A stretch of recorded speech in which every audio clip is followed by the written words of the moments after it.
அன்பு குழந்தைகளே, உங்கள் அனைவரையும் மீட்பர் தொலைக்காட்சி மூலம் சந்திப்பதில் மிக்க மகிழ்ச்சி அடைகின்றேன். என்ன எல்லோரும் சந்தோஷமாக இருக்கீங்களா?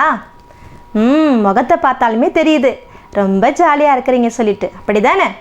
சரி, ஆண்டி இன்னைக்கு என்ன செய்ய போகிறேன்னு தெரியுமா? ஒரு ஆண்டுடைய வசனத்தை, ஒரு சின்ன ஒரே ஒரு வசனம் தான், அதை சொல்லிவிட்டு அதுக்கப்புறம் உங்களுக்கு ஒரு குட்டி கதை சொல்ல போகிறேன். சரியா? யாரும் எங்கே எழுந்து போகக்கூடாதுன்னு உட்காந்துட்டு அழகாக கேட்கணும். சரியா? ஓகே. இப்போது ஆண்டி ஒரு வசனம் படிக்கிறேன், கவனமாக கேட்கணும். யாக்கோபு 4ஆம் அதிகாரம் 6வது வசனத்தில் ஆண்டவர் எவ்வாறு கூறுகிறார்? எல்லோரும் கேட்குறீங்கல்ல? கவனிங்க. செருக்குற்றோரை அவர் இகழ்ச்சியுடன் நோக்குகிறார், தாழ்நிலையில் உள்ளவர்களுக்கோ கருணை காட்டுவார். இன்னொரு முறை படிக்கிறேன். செருக்குற்றோரை அவர் இகழ்ச்சியுடன் நோக்குகிறார், தாழ்நிலையில் உள்ளவர்களுக்கோ கருணை காட்டுவார். இன்றைக்கு நாம் பார்க்க போகிற வசனம் இதுதான்.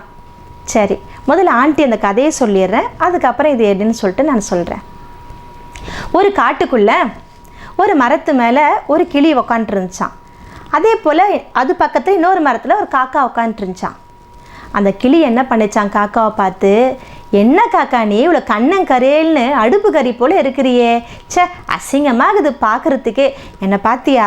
நான் எவ்வளோ பளபளன்னு அழகாக இருக்கிறேன் பாரு, என் ரெக்கையெல்லாம் பார்த்தியா எவ்வளோ அழகாக இருக்குது, நீ மட்டும் ஏன் எப்படி இருக்கிற இவ்வளோ அசிங்கமான்னு சொல்லிட்டு கேட்டுச்சான். என்னடா இது, கிளி சும்மா உட்காண்ட்ருக்கே, கிளியை காக்கிட்ட போய் கொஞ்சம் பேசலான்னு சொல்லிட்டு போனால் எவ்வளோ அசிங்கப்படுத்துது நம்மளை. நினச்சி கூட பார்க்கல இந்த கிளியக்கா என்னை எவ்வளோ அசிங்கமாக பேசுவாங்கன்னு. சரி, இருந்தாலும் பரவாயில்ல, எனக்கு வேறு யாருமே இல்லை பேசுகிறதுக்கு சொல்லிட்டு இது அமைதியாக கேட்டு உக்காண்ட்ருந்துச்சான். இந்த கிளி பாட்டுன்னு சத்தமாக பேசிகிட்டு இருந்துச்சான் அந்த காட்டுக்குள்ளே. அப்படி பேசிகிட்டு இருக்கும்பொழுதே ஒரு வேடன் வரானா. வேடன் வந்தால் அந்த கிளி சத்தத்தை பார்த்துட்டு, என்னடா இது, இந்த காட்டுக்குள்ளே எவ்வளோ கிளி எவ்வளோ அழகாக பேசிகிட்டு இருக்கே சொல்லிட்டு பார்க்குறானா. கிளியை பார்க்குறானா, காக்காவை பார்க்குறானா, இப்படி மாறி மாறி பார்த்துட்டே இருக்கும்போது கிளிக்கும் பயம் வந்துருச்சு, காக்காவுக்கும் பயம் வந்துருச்சு. ஆனால் அவன் நினச்சானா, காக்காவை வச்சு நம்ம என்ன செய்ய முடியும், சரி நம்ம கிளியை போய் மெல்லமாக பிடிச்சிடலான்னு சொல்லிட்டு மெல்லமாக போய் எட்டி அந்த கிளியை பிடிச்சிட்றானா. பிடிச்சி என்ன செஞ்சானா, தன் பேக்குள்ளே போட்டுட்டு பைக் எடுத்துகிட்டு ஸ்பீடாக வீட்டுக்கு போயிட்டானா. காக்காவுக்கு ரொம்ப மனசு கஷ்டமாக போச்சான்.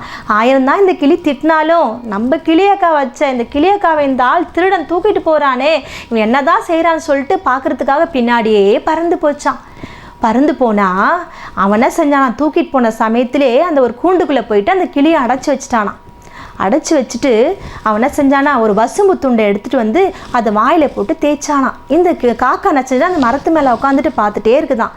நீங்கள் கூட சின்ன வயசில் அம்மா நீங்கள் குழந்தையாக இருக்கும்போது நீங்கள் நல்லா பேசுன்னு சொல்லிட்டு என்ன செய்வாங்க, வசும்பை சுட்டு நாக்கில் வைப்பாங்க. கேட்டு பாருங்களேன் அம்மாவை. அது மாதிரி இதுவும் நல்லா பேசுன்னு நினச்சிக்கிட்டு அந்த ஆள் என்ன செய்கிறான், வசும்பை சுட்டு வாயில் வைக்கிறானா.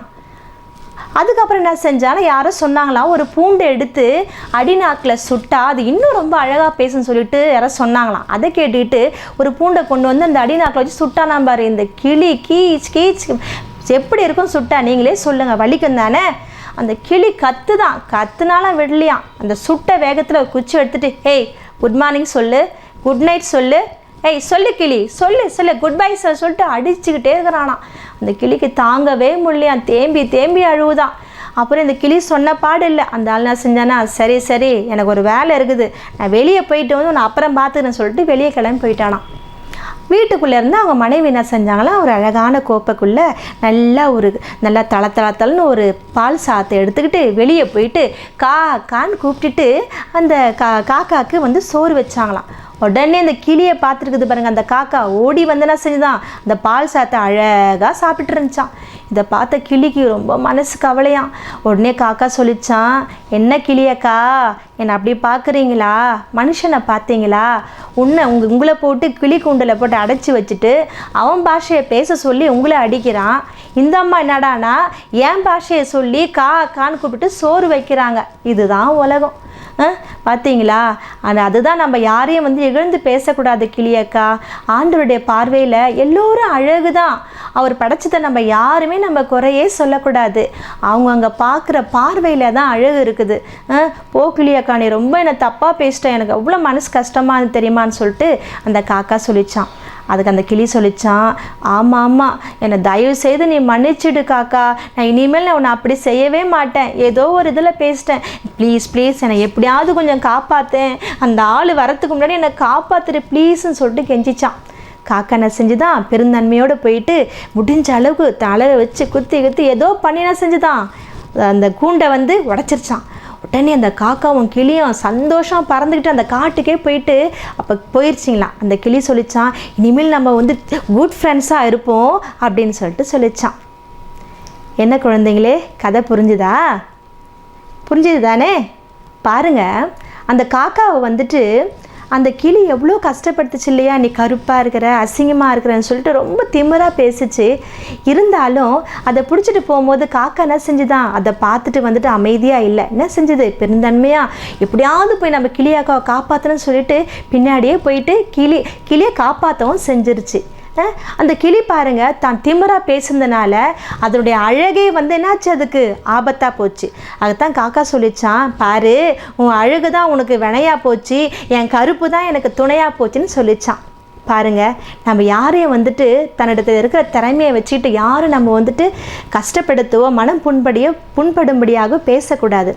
ஏன்னா ஆண்டவர் ஒவ்வொருவருக்கும் ஒவ்வொரு திறமையில கொடுத்துருக்கிறாரு.